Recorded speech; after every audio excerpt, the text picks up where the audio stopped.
possesses 15 audio recordings of phone calls between him and Hunter Biden. The foreign national possesses 2 audio recordings of phone calls between him and then Vice President Joe Biden. These recordings were allegedly kept as a sort of insurance policy for the foreign national in case that he got into a tight spot. History also indicates that then Vice President Joe Biden may have been involved in bereavement employing Hunter Biden. Do you believe that?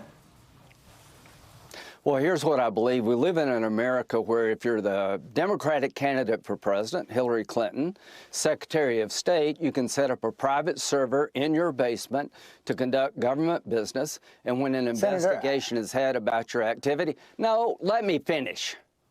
But you didn't answer the question. That was ridiculous. Well, yeah, I'm trying to answer the question from a Republican point of view. That may not be acceptable on this show. It's been a bad. Got these investigations in Delaware that are 1,000 times more serious by a sitting president who has authorized his DOJ to try to sink the candidacy of his prime opposition while that guy has unsecured documents that he stole out of a skiff dozens of years ago. So, look, you know, we're not talking about some sort of favoritism. What are you talking about?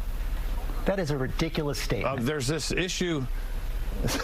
Nice try. You know that there were documents that were sensitive, that were marked classified, found in a garage near a Corvette that made their way through Chinatown, through the Penn Biden Center. I don't think you have the evidence to back up any of the charges you just made. I think it is shameful that I, as a competitor to President Trump in this race, have to ask questions that the media isn't asking. The job of the political media, if it has one job, is to hold the U.S. government accountable. Yes, we know that. And instead, we're doing the bidding. You're seeing the media doing the bidding of the U.S. government. No. Ask the question. Get to the bottom of what Biden told Garland and what Garland told Jack Smith. If the same shoe fit the other foot, you would not take their word at face value. Do not take their word now. Get to the bottom of it. Let's actually restore journalism in this country. That's what's actually missing, is getting to the truth.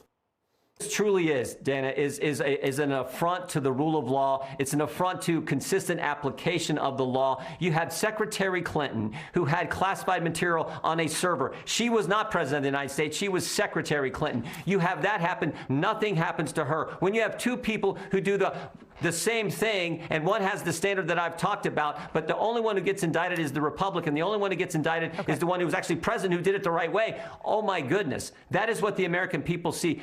Republicans are talking about what they want to talk. The former president is accused of misleading law enforcement, of a conspiracy of obstructing justice. That's a different set of facts. Are you prepared to defend him as the former president, and what other actions will the House take in the House Judiciary Committee in terms of funding?